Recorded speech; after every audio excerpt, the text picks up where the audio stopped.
Right, so the non-listing behaviors. I think we're all guilty of these. Let's have a look at them. They're quite fun. First, what we're talking about is something called pseudo-listing. So pseudo means fake or not quite or almost. So yeah, it's that idea of almost listing. And we've all been there, right? You come home, your partner's asking you a few questions or telling you about their day. You're not necessarily really paying much attention. It's a whole lot of, yes, honey, yeah, oh yeah, that's fascinating, that's interesting, yeah. But it really isn't happening very much. Then we have monopolizing. So monopolizing or stage hogging isn't really about monopolizing. Remember that what we're describing here are listening behaviors, or in this case, non-listening behaviors. So when we're monopolizing, what we're doing is not actually controlling all of the talk. It's what we're doing while we're listening to somebody who's speaking, as we're trying to be able to make sure that the focus of it of the entire conversation remains on you. So while somebody is talking, you're not actually listening to them, you're just waiting for your chance to be able to talk. We've been there. You had a fantastic weekend. You went to an amazing rock concert or something like that, right? You come over and you see your friend and you want to be able to tell your friend, and your friend starts telling you about what it is that they did, and it's not nearly as exciting as what you want to talk about. So you politely sit and you wait. They're finished talking, and then you tell them all about what it is that you wanted to talk about in the first place, having completely neglected everything that their friend had just told you. Selective listening. Yeah, this is very powerful.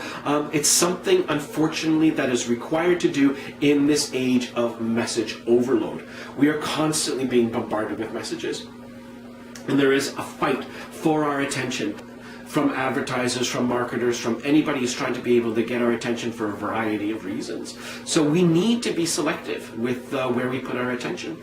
But selective listening in this case is a little bit more specific than just sort of generally deciding what it is that we want to be able to pay attention to. This is more of that ego-driven listening behaviors when, for instance, we hear what we want to hear.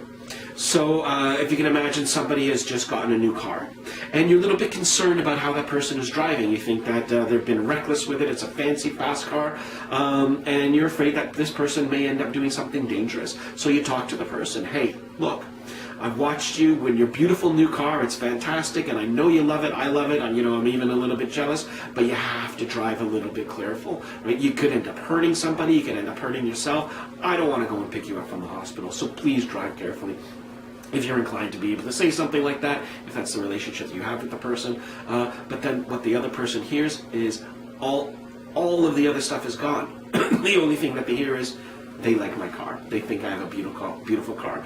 They're jealous of my car, right? So these are the things that they decide to pay attention to, and everything else is gone. Right? Next, we have defensive listening. So for whatever reason, the person who's engaging in defensive listening, it believes that they're being attacked, whether legitimately or not. So, you look beautiful today. What? I was ugly yesterday? Right? That kind of thing. Trying to be able to find all the ways possible to turn whatever the message is into the most negative way possible. And there could be a variety of reasons for this. Ambushing. Ambushing in some careers is actually a very, very important skill.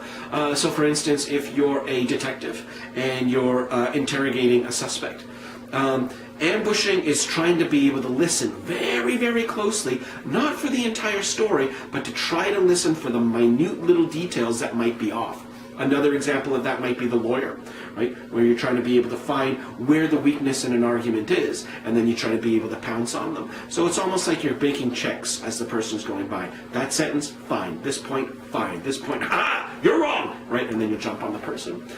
So this has often happened in argumentation or in any type of behavior where you have a tendency to try to be able to one-up the other person in your communication. And last is literal listening. So often, even in individualist cultures that are typically more direct in their communicating, we don't always know. So even in individualist cultures where people are normally more direct in their communication, they're not always as direct as we might like to think they are. For instance, it's very difficult for somebody in an individualist culture to be able to ask for help. So somebody who's had a bit of a bad day, well, maybe a massively bad day. Hey Johnny, how you doing? Right? Horrible, man. I broke up with my wife. I'm staying in this horrible motel. There are bed bugs there. I can't sleep. There's all kinds of noise. The neighbors are fighting. There are gangsters and stuff outside, and if I can't get any decent night's sleep, I'm gonna have. So the person's going on. If you're literal listening, you're hearing all of this, and it's like, wow, that sucks. But if you're a little bit more sensitive, if you're a little bit more empathic and you're listening, you might be able to pick up on the idea that this person is asking you for help with regard to having a place to stay. Individualists often have a hard time because individualists are supposed to be, independent and standing for themselves. So if this person is in a situation where they can't do that, it's difficult sometimes for them to try to be able to ask. So that would be one example of literal listening, where what the person is saying and what the person means are different things. And if you're listening to what's only being said, you're going to miss out on what was actually being inferred. As we're trying to be able to get better at effective listening, right, we try to be able to understand what some of the obstacles are. Why do we do those behaviors that we just looked at in a second ago?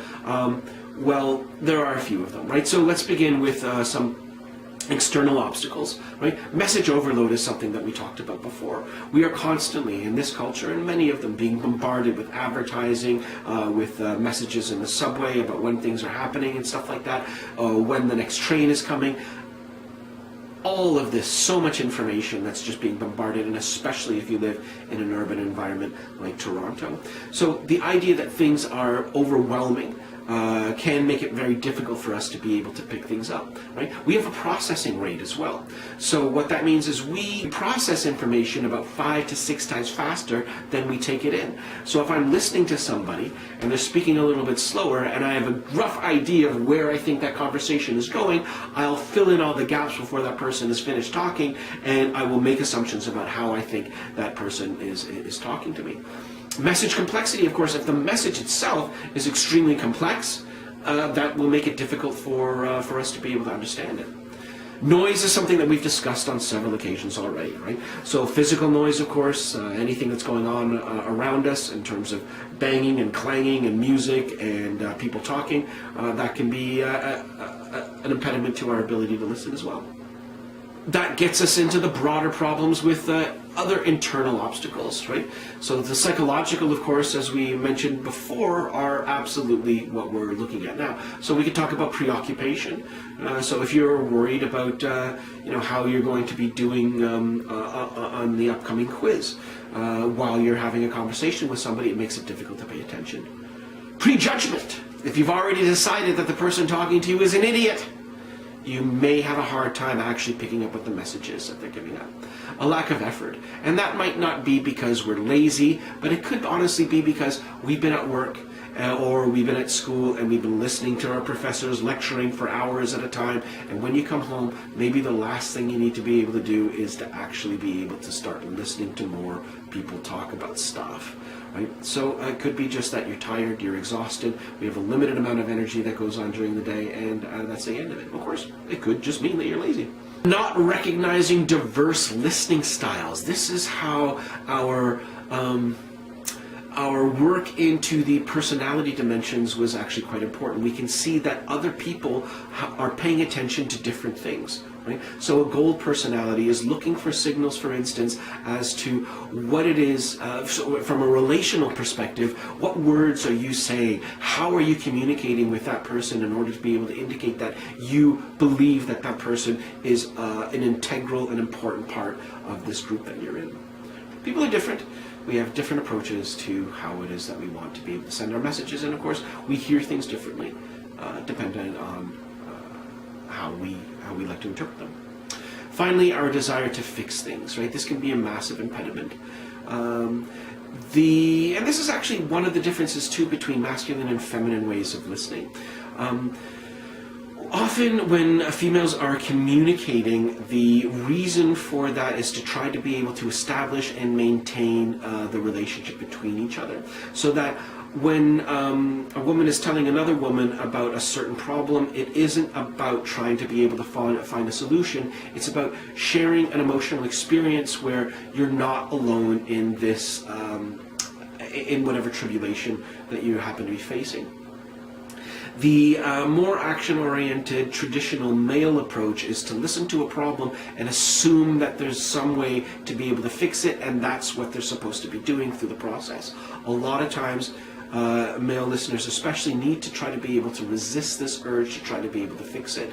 Be mindful. Try to be able to just hang around, be with the person while they're communicating.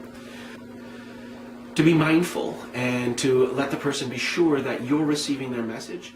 Try to make sure that you're facing the speaker. Right? Put your cell phone away, stop it, make eye contact with the person that you're talking to. Lean forward. Leaning into the person that you're having the conversation with and letting that person know that you're present and that you are the most important thing that's there.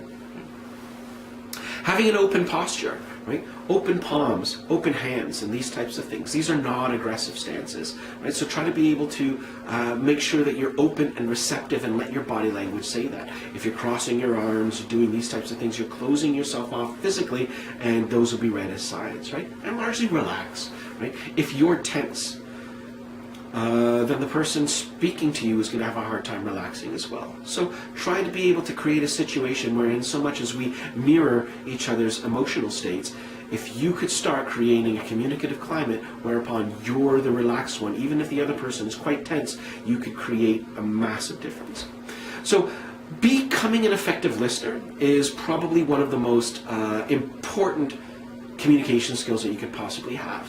It's interesting where Dale Carnegie talks of, if you look at most of what Dale Carnegie writes about in his book, How to Win Friends and Influence People, the vast majority of information is just try to be receptive. Hear what people are saying, listen to it, and retain it, and feed it back to them. Let the person know that what that person is saying is important to you, and let the other person feel that they're important as well. This type of behavior got Bill Clinton all the way into the White House. He was notoriously famous as a fantastic listener. Not only a good orator, he's probably not the greatest orator out of all of the presidents of the last while, but he was a fantastic listener. And anybody who met Clinton has that type of had that perception. He had also an uncanny ability to sort of remember names and details, that thing when we get back to the retention. So somebody might have met him when he was running for governor of Arkansas, and then, 15 years later, met that exact same person while he was president of the United States. And what they remarked about Bill Clinton is that when they spoke to Bill Clinton, they had the feeling like they were the only person in the universe. Nothing was going to distract Mr. Clinton from paying attention to the person that he was talking to. And the real proof being in the pudding was the idea that that individual felt important because of the stuff that he remembered. 15 years after he had mentioned that, how you doing? Bill Clinton is asking this person, and they talk about an illness that their son had, something chronic. 15 years later, Bill Clinton remembers the person's name, remembers the incident, and then asks about the son. That type of behavior is probably the type of thing that, through countless interactions as politicians go through, built upon his base. Let him know, let other people know that they believe that Bill Clinton cares about people.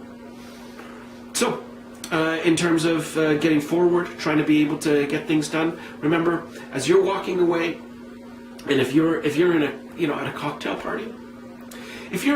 party, for instance, to stand there and to be an effective listener, it's really interesting.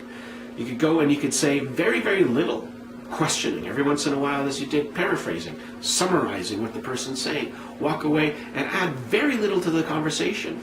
And if you ask that person what their impression was of you, that guy was a great communicator. Listening, ladies and gentlemen, it works.